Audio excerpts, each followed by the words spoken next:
ဒီနေ့က biology paper 2 multiple choice question ကိုဖြေပြပေးသွားမှာဖြစ်ပါတယ်အောက်တိုဘာနိုဝင်ဘာ2024 2-3ကိုဖော်ပြပေးမှာဖြစ်တယ်နံပါတ်1ကိုကြည့်လိုက်ရအောင် what is the description of excretions လဲနော်အဲ့တော့ excretion ဆိုတာက removal of waste products from metabolisms ကနေဖြစ်တာအဲ့တော့ဆိုတော့ခါကြတော့ a chemical reaction that release energy ဆိုတော့မားတယ် a permanent increase in size and dryness ဒါ group ကိုပြောတာအဲ့ဒါဆိုတော့လည်းမှားတယ် removal of waste products of metabolism အဲ့တော့ဒါမှန်သွားပြီပေါ့နော် taking in materials for energy growth and development ဒါလည်းမဟုတ်ဘူးအဲ့တော့ excretion ဆိုတာကသူက removal လုပ်ပြရမှာဆိုတော့ဒီကလည်းမဟုတ်ဘူးအဲ့တော့နံပါတ်2ကိုတွားရအောင်နံပါတ်2မှာဆိုလို့ရှိရင် a scientific name for a domestic hawk is Aquas capillaris နော်အဲ့တော့နာမည်ပေးထားတယ်ပေါ့သူရဲ့ scientific name ရဲ့ဒီနာမည်ကwhich will show the two parts of the name using a binomial system အဲ့တော့ binomial system ကိုသုံးပြီးတော့နာမည်ပေးထားတဲ့အထက်မှာပေါ့နော်ဘယ်ဟာမှန်တယ်လဲအဲ့တော့ Aquas ကပါလေ capillaris ကပါလေပေါ့ဒါမျိုးကိုပြောချင်တာအဲ့တော့ဒါတိပိကနော်အဲ့တော့ genus နဲ့ species ကိုပြောတာ genus အဲ့တော့ဘယ်ကောင်က genus လဲဘယ်ကောင်က species လဲနော်အဲ့တော့ Aquas က genus ဗာလဲ capillaris က species ဆိုတော့ the correct answer က D now number 3 the diagram show a type of plant cells နော် plant cells ကိုပြောထားတယ်အဲ့တော့ what does this type of cell come from ဘယ်ကနေလာလဲဒီ plant ကဘယ် cell လဲပေါ့ plant ဘယ် cell လဲ Rugala cuticles လား palisade mesophyll လား spongy mesophyll လားအဲ့တော့ပုံမှန်ကြည့်လိုက်ဒီမှာ nucleus ရှိတယ် cytoplasm ရှိတယ် cell wall ရှိတယ် vacuole ရှိတယ်ထူးခြားတာက chloroplast မရှိဘူး plant cell ဆိုပေမဲ့သူ့မှာ chloroplast မရှိဘူး chloroplast မရှိဘူးဆိုတော့ palisade mesophyll cell နဲ့spongy mesophyll cell ကတော့မဟုတ်တော့ဘူးသူတို့မှာ chlorophyll ရှိတယ်လေ chloroplast ရှိတယ်အဲ့တော့ cuticles က is a waxy layer ပဲဆိုတော့ဒါလည်းမဟုတ်ဘူးအဲ့တော့ root ပေါ့နော်ဒါမျိုးပြောရမယ်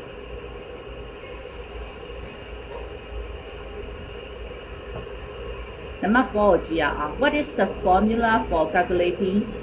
magnifications ဒါက magnification ထွက်တဲ့ဟာ magnification ထွက်တဲ့ဟာဆိုလို့ရှိရင်သူက magnification ဆို m equal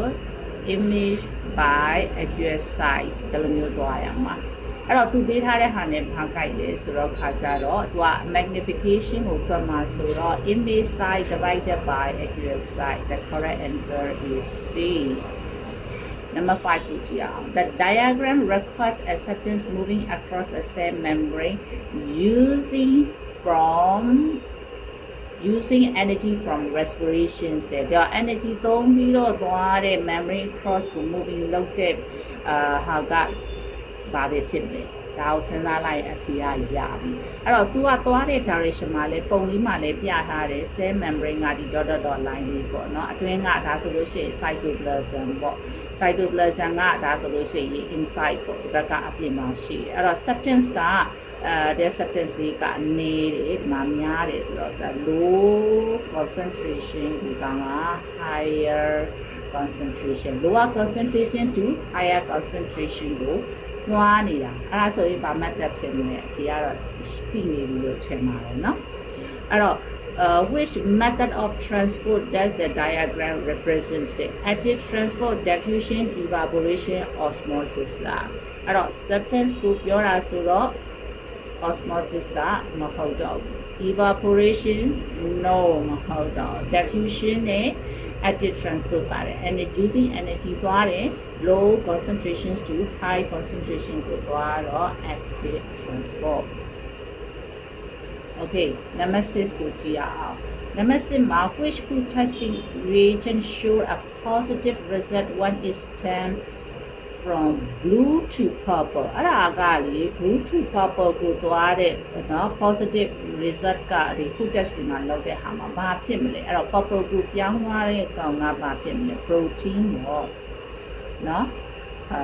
protein ကိုပြောတာ protein test အဲ့တော့ protein test ဆိုလို့ရှိရင် protein protein test မှာ bar test နဲ့ reagent bar test နဲ့သုံးပါတယ် biuret ကိုသုံးပါတယ်เนาะအဲ့တော့အဖြေက B အဲ့တော့ Benedict solution ကဒါ reducing sugars ကိုလောက်တာ ethanol iodine starch ကိုလောက်တာเนาะ ethanol ကတော့ fats ကိုလောက်တာဒါတော့မဟုတ်တော့ Okay correct answer က B အဲ့တော့နောက်ထပ်တစ်ခုက question number 7เนาะအဲ့တော့ question number 7မှာ what are the characteristics of an enzyme တဲ့เนาะ enzyme ရဲ့ characteristics တွေဘာတွေဖြစ်မလဲเนาะ okay enzyme ဆိုတဲ့ enzyme is the catalyst reactions လေเนาะအဲ့တော့ catalyst reaction ဆိုတဲ့ခါကျတော့သူက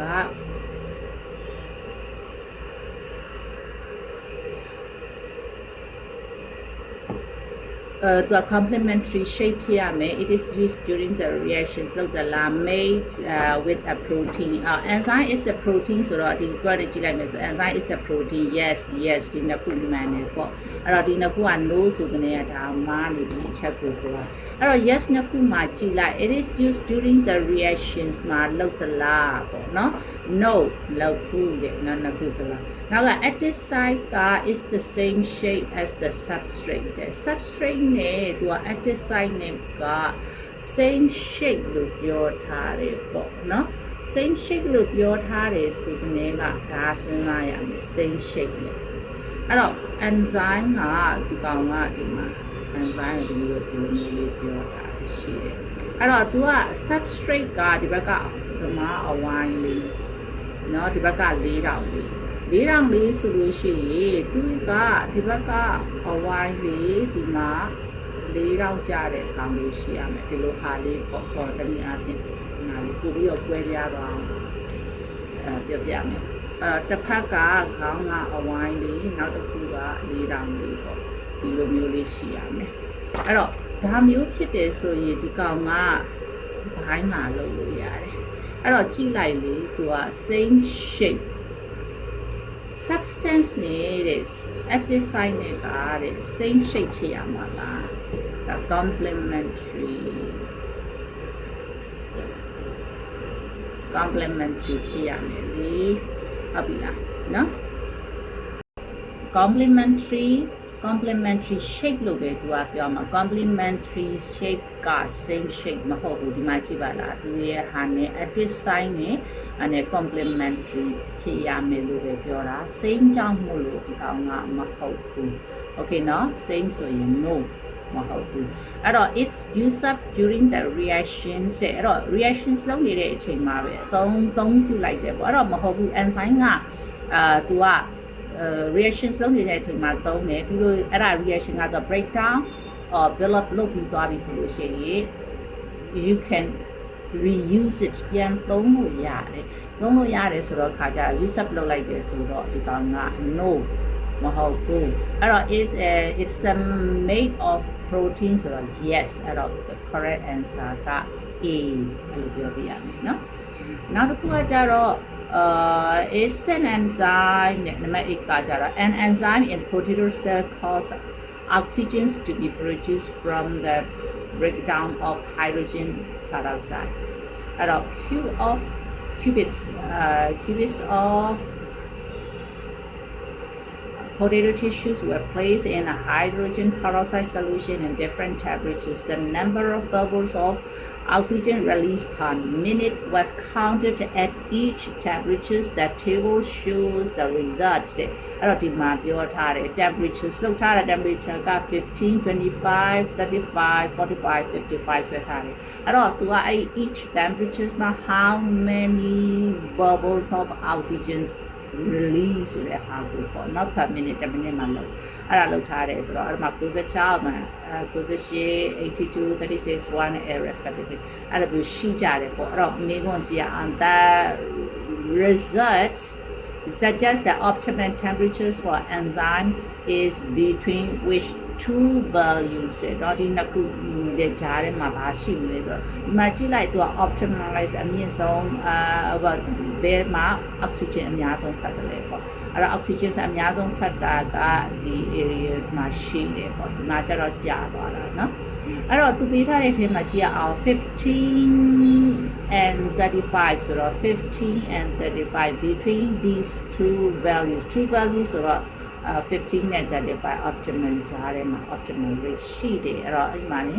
အဖြေရရပြီကျန်တာကြည့်စရာမလိုတော့ decrease ဖြစ်သွားတာလေကျန်တာ decrease ဆို optimal value optimal ဆိုတာက the maximize numbers of bubbles produce ဖြစ်တဲ့ temperatures ကိုကြည့်ရမှာလေနော်အဲ့တော့ဒီရမှန်ပါလားအဲ့တော့ which molecules contain nitrogen တဲ့ဒါလေးခဏတိုင်းပြောနေတာဆိုတော့ရပါတယ်ရလောက်ပြီထင်ပါတယ်เนาะအဲ့တော့ nitrogen ပါတဲ့ molecules ကဘာဖြစ်မလဲဆိုတော့ခါကြတော့ဒါဆိုရင် amino acid ပေါ့ C ပါ H O N เนาะ nitrogen ပါတယ်ဒီ compounds ကဒါရှိတယ်အဲ့တော့ဒါမဟုတ်ဘူးကျန်တာတွေကဘာတွေလဲဆိုလို့ရှိရင် CHO ပဲရှိတာကာဗွန်ဟိုက်ဒရိုဂျင်အောက်ဆီဂျင်ပါတာအဲ့တော့ amino acid ကဲနံပါတ်10လေးကြည့်အောင်နံပါတ်10ကကြတော့ photo micrograph show the lower surface of leaf တဲ့အဲ့ဒါကိုပြထားတယ်အဲ့တော့ legal လေးထိုးထားတယ်ဒီဘက်ကဟာလေးမှာအဲ့တော့ which part of the leaf is lower X တဲ့ X ကပါအဲ့တော့သူထိုးတဲ့နေရာလေးကိုကြည့်လိုက်ဒီဘက်ကဟာလေးအဲ့ဒီနေရာလေးအဲ့တော့ it's a gut cell ပေါ့နော်သူက gut cell ဖြစ်ပါတယ်stoma က hole ကိုပြတာနော် stoma လို့ပြောရင်မားတယ်ဒါ gut cell သူကတစ်ခု vena cells ကိုပြောထားတာဆိုတော့ stoma ဆိုရင်အလဲကောင်ထိုးမှရတယ်အဲ့တော့အဖြစ်မှန်က gut cell Number 2 which row shows the correct enzyme it substrates and the size of enzyme action in elementary kernel အဲ့တော့ elementary kernel လေးထဲမှာနော်ရှိတဲ့ enzyme reactions တွေကိုကြည့်ရအောင်ပေါ့အဲ့တော့ enzyme က enzyme နာမည် amylase substrate က starch the size of enzyme actions လုပ်တဲ့နေရာက column ဆိုတော့မားတယ်Okay เนาะဒီကောင်က mouth မှာသွားမှာနောက်တစ်ခုက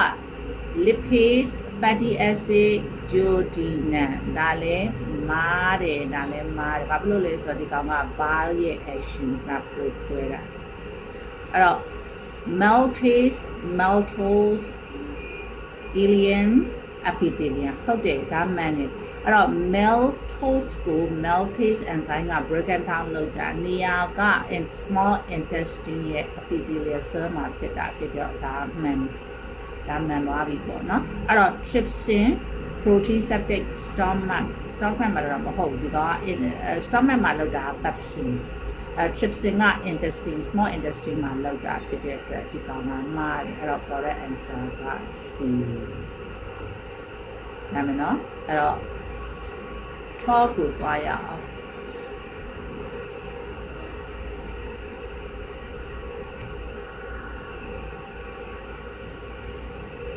မှာက as students set up the experiment shown in the diagram on a hot and dry day the air bubbles move towards the leaf shoot by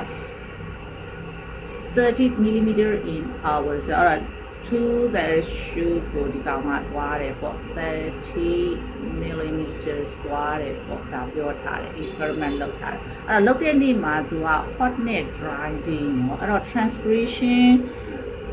rate ကမြန်လားပေါ့เนาะ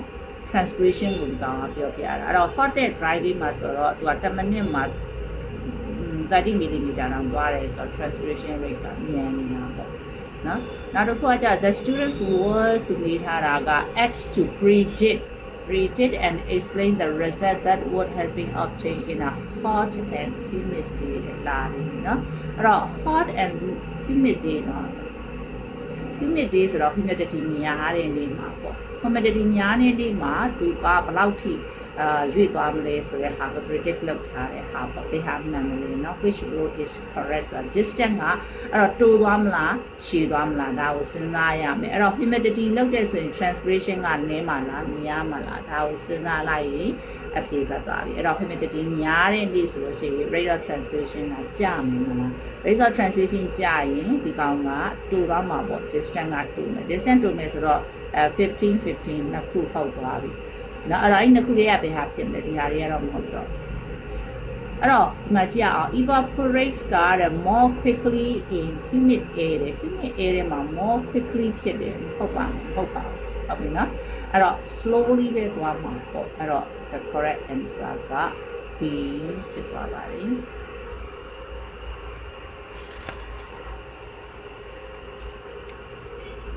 13 which statements describe the process of translocation လာပြီး source and sense ကိုပြောတာအဲ translocation ဆိုကနေကဘယ်လိုလဲ phloems ကလောက်တာ xylem လောက်တာမဟုတ်ဘူးအဲ့တော့ဒီမှာ xylem ဆိုရင်မာနေပြီ xylem ဆိုကနေကမာသွားပြီ the movement of source and amino acid in xylem ဆိုတော့မှာ phloems ကလောက်တာအဲ့တော့ phloems ဆိုတဲ့အခါ the movement of sucrose and water in the phloem from the sink to source sink ဆိုတော့ခါကြတော့ use up လုပ်တဲ့နေရာ order မဟုတ်လို့ရှိရင် storage လုပ်ထားတဲ့နေရာပေါ့အဲ့ဒီကနေ source ကိုသွားတယ်တဲ့အဲ့တော့မှာပါတယ်เนาะ translocation အဲ့တော့ water လုပ်တယ်ဆိုတော့အဓိက water ကြောင့်မှာတာပေါ့ဒီကောင်လေးသွားလို့ရတယ် direction ချက်သွားလို့ရတယ် phloems ကthe movement of sucrose and amino acid in the phloems from source to sinks ဒါမှမှန်မှန်အဲ့တော့သူက phloem ထဲမှာ amino acid နဲ့ sucrose ကို transport လုပ်တာ source ဆိုတာကျတော့ leaf ကနေပေါ့ produce လုပ်တဲ့နေရာ leaf ကနေပြီးတော့မှ storage နဲ့ use of part of the source ကိုပို့မှာအဲ့တော့မှန်တာကအဲ့ဒါမှန်တော့ပေါ့ဒီမှာ xylem ဆိုတဲ့နေရာမှာနာမည်ကဲအဲ့တော့နောက်ထပ်ဆက်သွားရအောင် sleep the diagram show the human heart ကိုပြတယ်အဲ့တော့ human heart မှာသူက W X Y Z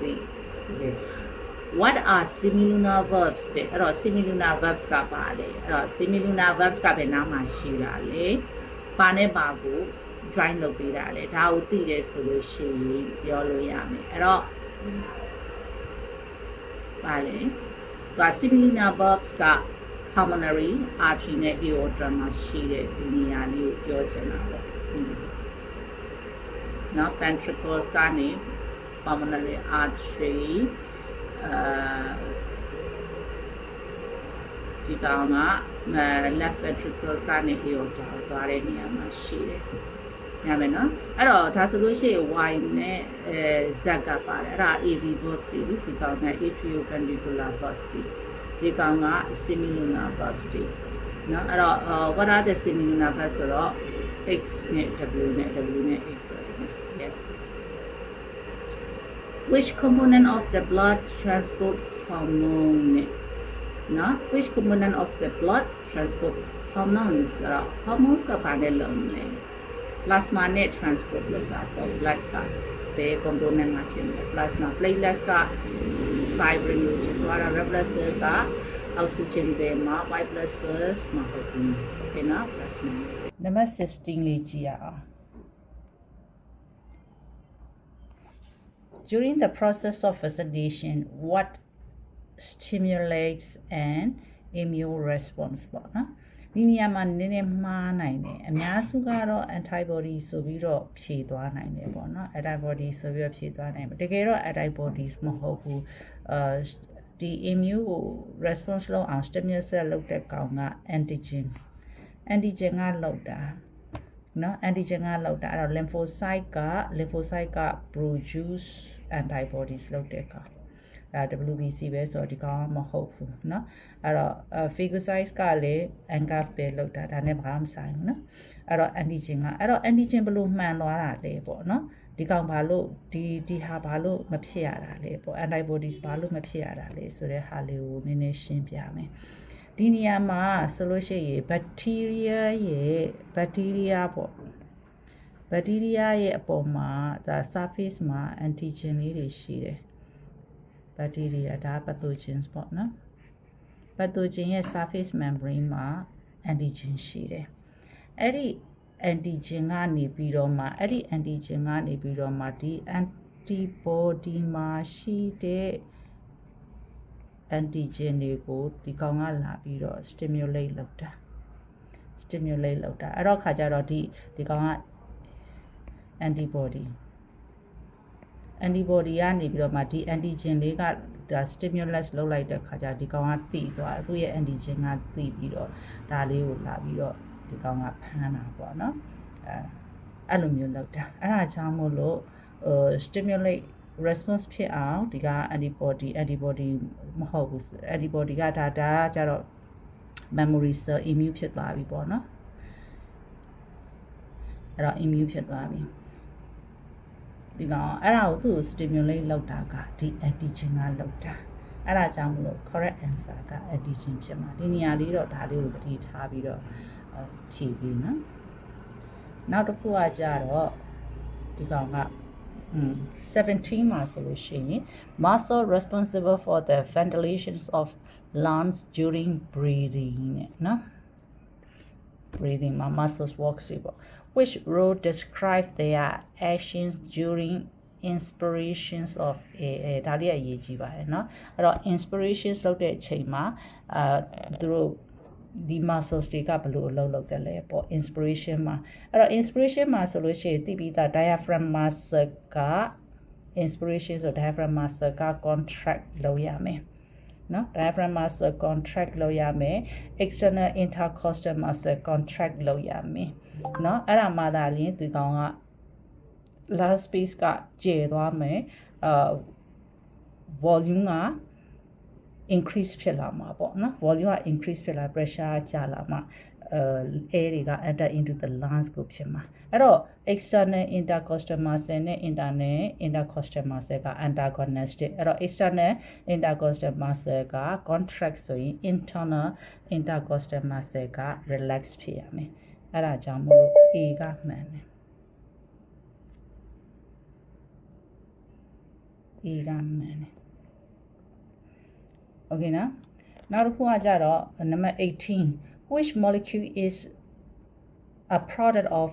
anaerobic respiration in yeast anaerobic respiration in yeast ကထုတ်တဲ့ထုတ်ကုန်ကဘာလဲဆိုတော့ခါကြတော့ ethanol သမော alcohol ဆိုတော့ OH ဆုံးတယ်ဟာဒီဟာပါတယ်ပေါ့เนาะဒါကြီးက glucose လေးမဟုတ်ဘူးเนาะအ B က glucose ဖြစ်တယ်ဆိုတော့မဟုတ်ဘူးဒါ ethanol A ပေါ့เนาะ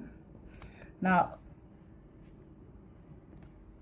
19 are in a kidney nephron, which substances are filtered out of the blood in the glomerulus. Okay, glomerulus ကို filter out လုပ်မဲ့ substance တွေကဘာတွေလဲတဲ့အဲ့တော့ glucose protein ions white protein ကမပါဘူး protein is a very large molecule to filter out into the glomerulus protein ပါတဲ့ကောင်းနေမဟုတ်ဘူးprotein ဟာလည်းမဟုတ်ဘူးအဲ့တော့ဒီနှစ်ခုပဲရှိမယ်အဲ့ဒီနှစ်ခုမှာဆို glucose ion urea water အဲ့တော့ion urea water only ဆိုတော့ glucose ပါရမယ်လीနော် glucose တွေကိုပြန်ပြီးတော့filter လုပ်ရအောင်ပါဆိုတော့ဒီကောင်နံပါတ် C 20 က how many types of cone cells are there in human eyes ဒါတိပိတာ3ခုရှိတယ်เนาะ C 3ခုရှိတယ်အဲ့ဒါတွေကဘာတွေလဲဆိုတဲ့ခါကြတော့သူက color ကိုသိတာဆိုတော့ red con เนาะ red concert red RGB green နဲ့ blue ပေါ့เนาะဒီ3ခုရှိတယ်เนาะဒါ very common လားဒါလေးသိရမယ်ကဲနောက်တစ်ခုသွားရအောင်21 number 21 ကကြတော့ the diagram show a plant shoot growing towards the light အဲ့တော့ plant shoot ကိုပြထားတာเนาะ growing towards the light ဘက်ကို grow လုပ်သွားတဲ့ဟာပြတယ်အဲ့တော့မေးခွန်းကြည့်အောင် which role describe where oxygen is produced oxygen produced လုပ်တဲ့နေရာနဲ့ and which size of shoot has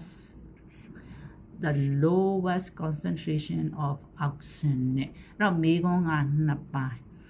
auxin produce လုပ်တဲ့ပိုင်းနဲ့ auxin အနည်းဆုံးရှိမဲ့နေရာပေါ့အဲ့ဒါမေးတယ်အဲ့တော့ where oxygen produce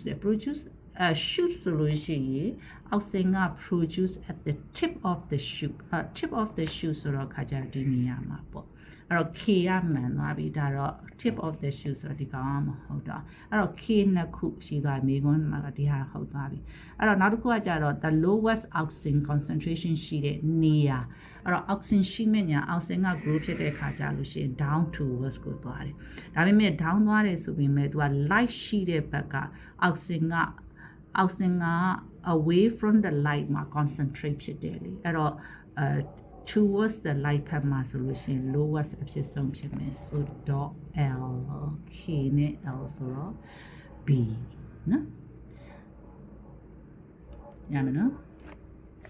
နောက်တစ်ခုကြည့်ရအောင်22လေးကြည့်ရအောင်နံပါတ်22လေးက which statement about antibiotics is correct တဲ့ antibiotics နဲ့ပတ်သက်ပြီးဘယ်ဟာက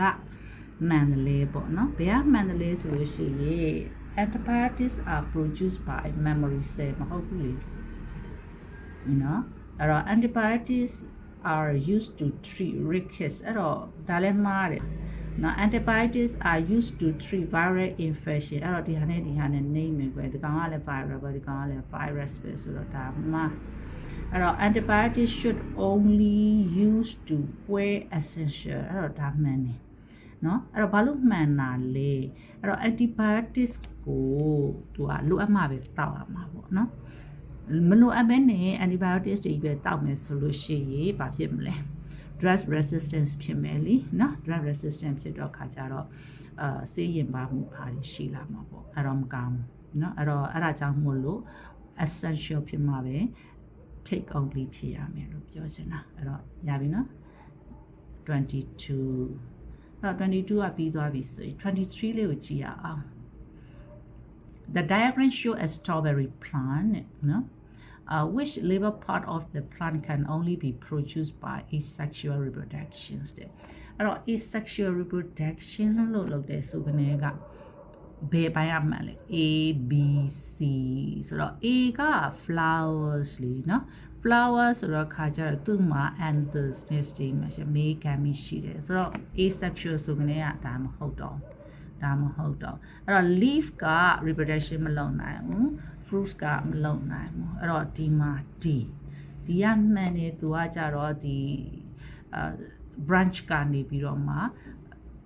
new plants ကိုပေါက်တာဆိုတော့ asexual reproductions လीနော်အဲ့တော့ D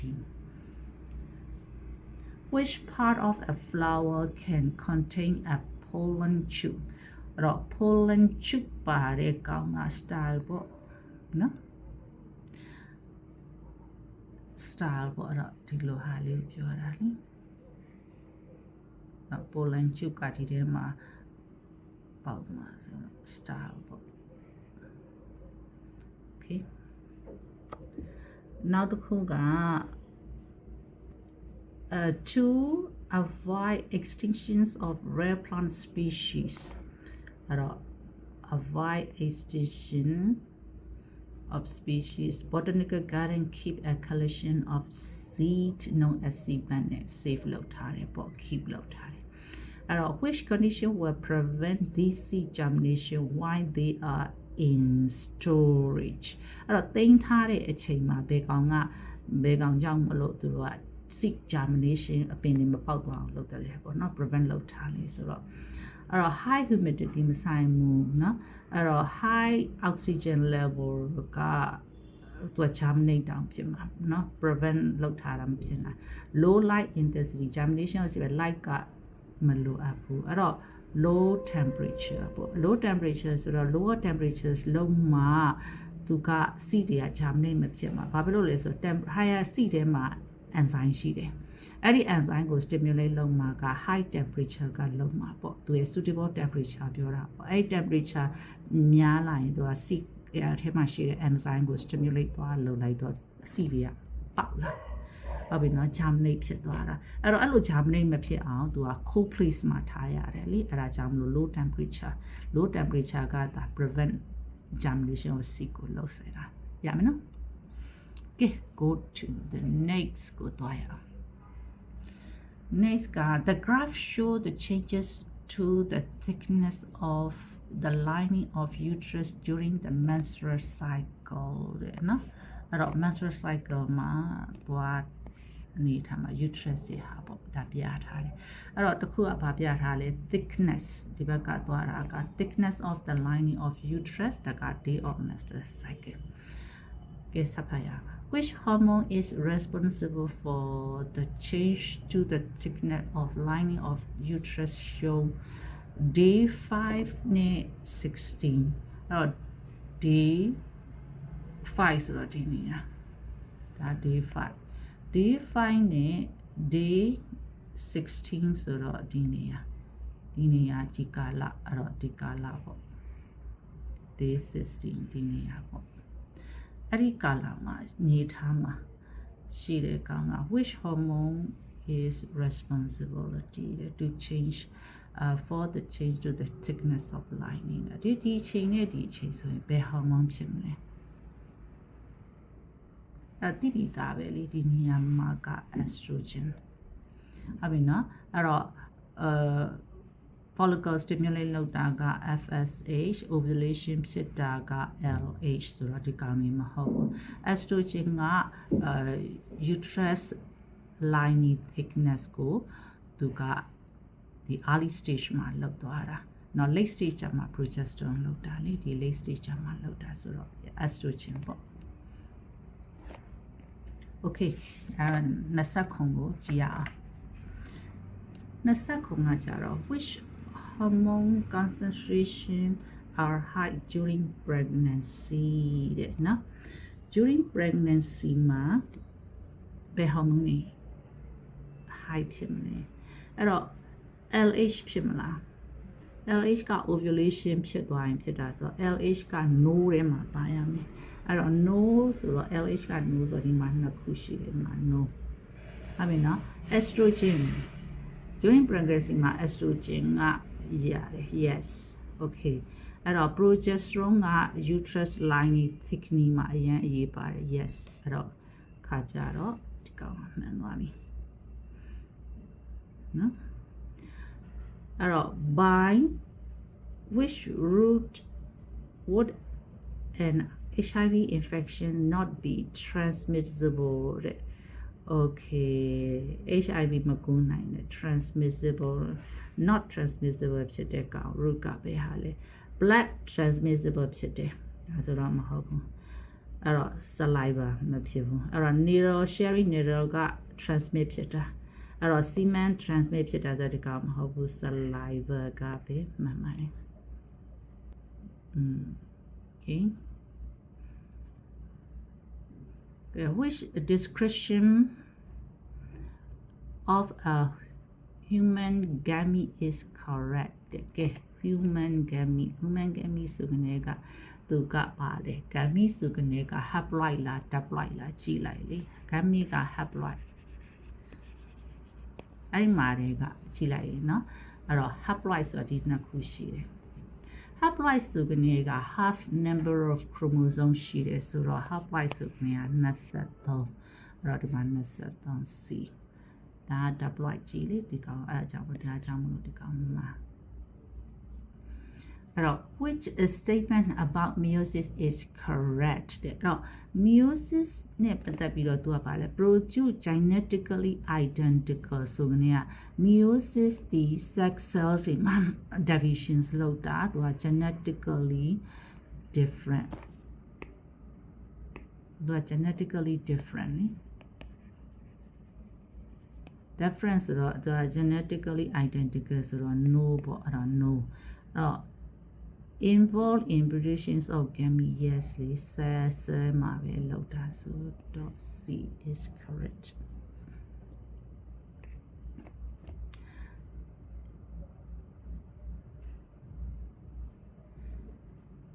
ကဲနောက်တစ်ခုကြည့်ရအောင်31 a female parent who is heterozygous for red-green color blindness has a female child with red-green color blindness made parents တဲ့အဲ့တော့သိရမှာကဒီတစ်ခုက သူက hetero ပေါ့နော် female က hetero red green color blindness ကဒီကောင်က sex linked disease အဲ့တော့အဖေအမေဆိုတော့အဖေကလည်း red green color blindness ရှိတယ်အဲ့တော့ what is the chance of female child being colorblind ပေါ့နော်အဲ့တော့ မိန်းကလေးတွေမှာမိန်းကလေးက color blind လို့မြင် chance ကဘယ်လောက် percentage ရှိမလဲဆိုတော့ sex linked ဆိုတော့ခါကြဒီနားမှာတစ်ချက်ကြည့်ရအောင် sex linked ဆိုတော့ကြည့်ရအောင်မိန်းကလေးကအမေက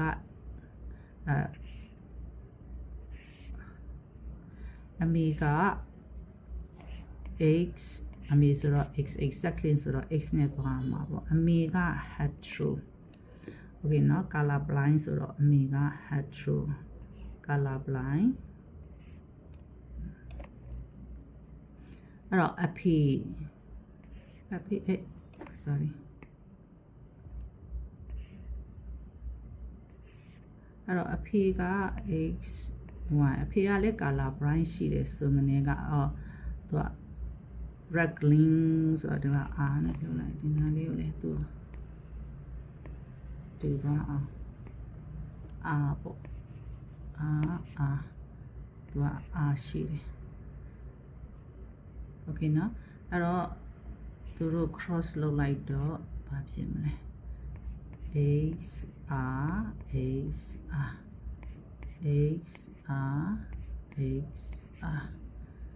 ဲ့တော့ XRY ဒါယောက်ျားလေး XRY ယောက်ျားလေးသူမေးတာက female ရဲ့ percentage အဲ့ဒါနည်းနည်းသတိထားမယ်နော် female percentage ဆိုတော့2ယောက်မှာဆိုလို့ရှိရင်ဒီကောင် hetero ဒီမှာ pure တော့ color blind ဖြစ်မဲ့ကောင်ကလေးလေးကဒီယောက်ပေါ့ဒီ main ကလေးပေါ့ဒီ main ကလေးဆိုလို့ရှိရင်2ယောက်မှာ1ယောက်ဆိုတော့50ရာခိုင်နှုန်းပေါ့အဲ့လိုတွေ့ရမယ်နော်အဲ့ဒါကို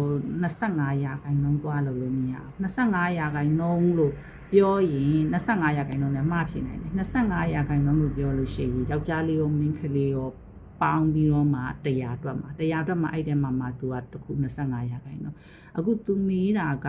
child ထဲမှာမဟုတ်ဘူး female child ထဲမှာဆိုတော့ဒီ female ထဲမှာပဲကြည့်မှာအဲ့တော့နှစ်ခုက2ယောက်ပဲ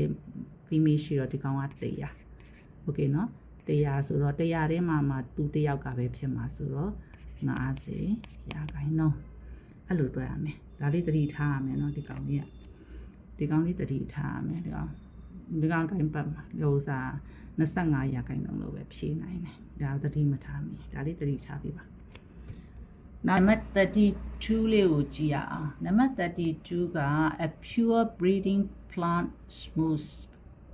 stem was crossed with a hetero plant hairy stem အဲ့တော့ pure breeding smooth ဆိုတော့နောက်ခုစလုံး pure ဆိုတော့ SS okay နော် hetero က hairy ဆိုတော့ hetero က SG okay အဲ့လိုပါလိုက်မယ် hetero အဲ့တော့သူ့ကို diagram ဆွဲကြည့်လိုက်လို့ရှိရင်ဒီဘက်က SG smooth stem နဲ့ hairy hetero ရှိတယ်အဲ့တော့ဒီမှာ S smooth stem ထွက်လာမယ်အဲ့တော့ S ဆိုတော့ထွက်လာမယ်ဒီကောင်က smooth ဒီကောင်က hairy hetero နော် hairy ထွက်တယ် sorry okay အဲ့တော့ hairy ထွက်လာတော့ဒီမှာဆိုတော့50 is to 50ဆိုတော့1 is to 1 ratio ချလိုက်တော့1 is to 1ပေါ့ရမယ်နော်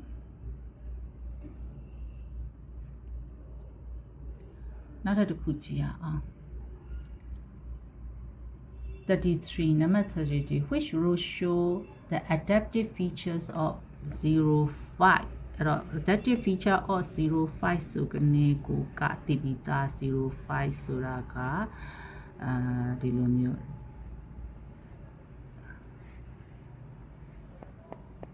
05เนาะ desert plant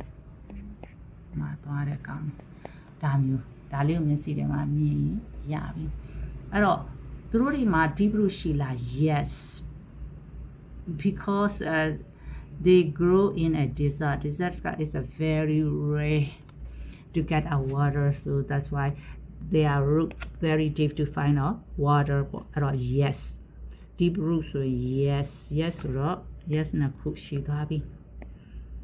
နောက်တစ်ခုကကြတော့ leaves with small surface area yes to prevent the water loss ဖြစ်ပေါ်ရအတွက် surface area like spikes လို့ပုံစံမျိုးရှိတယ်အဲ့တော့ many stomata on leaf no they only have second stomata ပဲ second stomata ပဲရှိတယ် no ဆိုရင် yes ပေါ့နော်အဲ့တော့ thin leaf cuticle no because they have very thick shiama thick wax cuticle shiama because to prevent water vaporization no the correct answer is E number 34 လေးကြည့်အောင် the diagram show a marine footwork နော်အဲ့ဒါပေါ်လို့phytoplankton နဲ့ phytoplankton zooplankton cod harbor sea shrimps mackerel အဲ့ဒါရှိတယ် at which trophic level is the cod found နော်အဲ့တော့ဒီ cod ဆိုတဲ့ကောင်ကဒီကောင်ပေါ့ဒီကောင်ကဘယ် trophic level မှာရှိတာလဲဆိုတော့အဲ့တော့ phytoplankton ကဒါ producer ခုကမှာဆိုဒါ producer ဆိုဒီကောင်က zooplankton ကprimary သူက secondary ဒီကောင်က tertiary အဲ့တော့ producer primary secondary tertiary ဒီကောင်ကပို့ဖြစ်မယ်ဒီကောင်က tertiary အဲ့တော့ code ပဲမိတယ်ဆိုတော့ secondary နဲ့ tertiary secondary consumer and tertiary consumer okay B ရပြီနော်အဲ့တော့35လေးကိုကြည့်ရအောင်35 got the diagram show parts of the carbon cycle which label arrow would have the balanced chemical equation carbon dioxide plus water CCH2O6 glucose plus oxygen ရတာက pass ကြည့်လဲဆိုတော့ဒါ photosynthesis photosynthesis လုပ်တဲ့ဟာကဒီ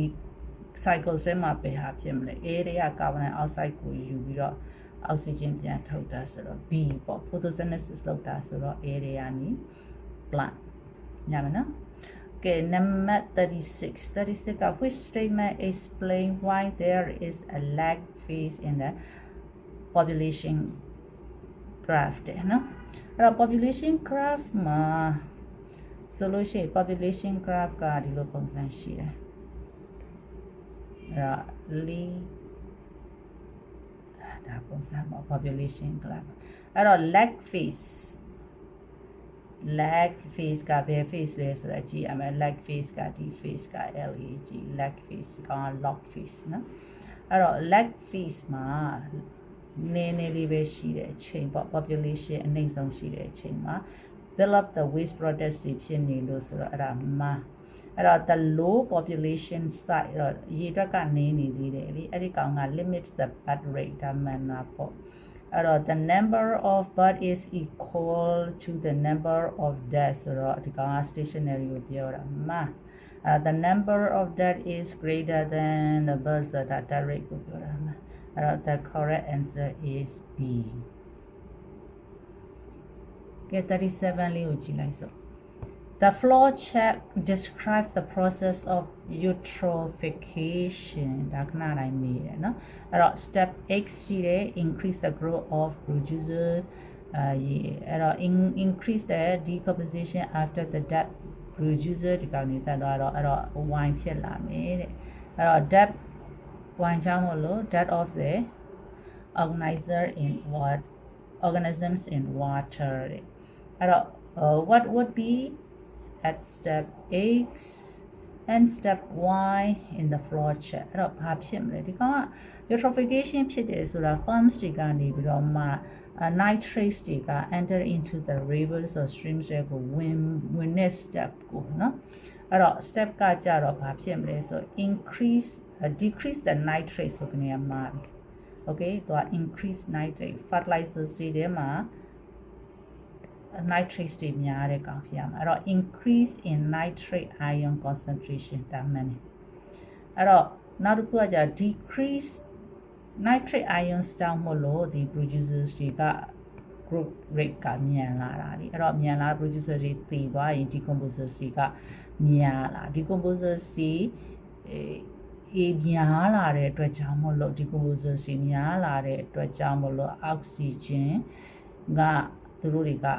aerobic respirations နဲ့လုပ်တော့เนาะ aerobic oxygen ကြီးကျတာပေါ့ decrease oxygen consumption ဖြစ်ရမှာဒီနေရာမှာအဲ့တော့ decrease dissolved oxygen concentration yes it is အဲ့တော့ B မှန်ပါတယ်เนาะအဲ့ဒါတွေက decrease nitrate ဆိုကနေမှာအဲ့တော့ increase nitrate increase dissolved oxygen ဆိုရင်သိစရာအကြောင်းမရှိဘူးလေ oxygen တွေများနေသိစရာအကြောင်းမရှိဘူးအဲ့ဒါကြောင့် oxygen ထဲမှာaquatic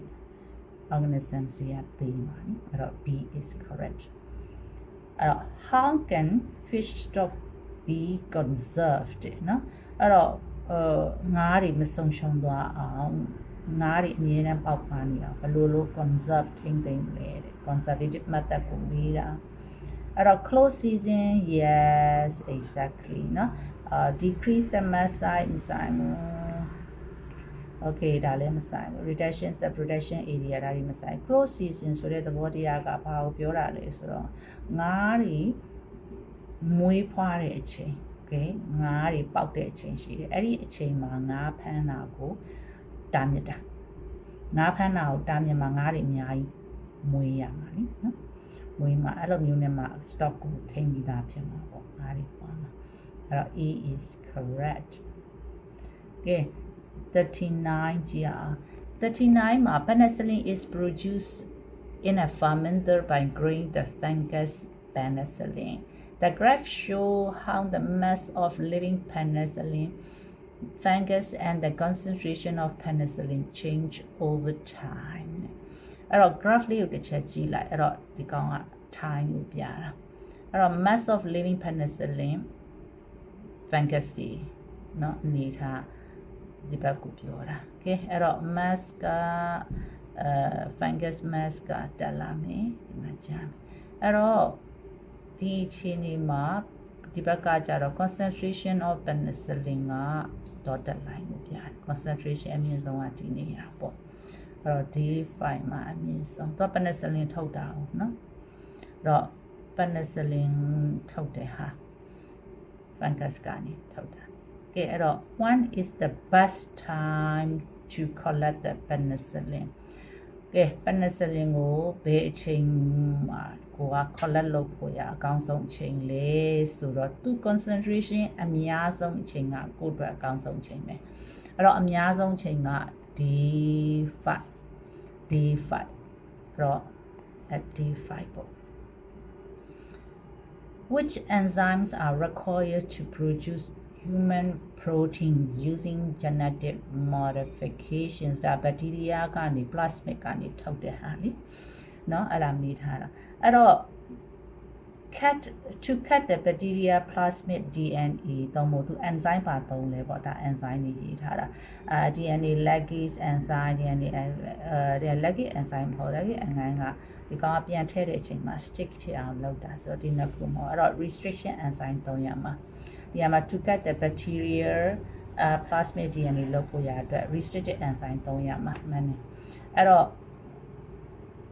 ဟုတ်ပြီနော်အဲ့တော့ဒီနှစ်ခုอ่ะမှန်တယ်to form a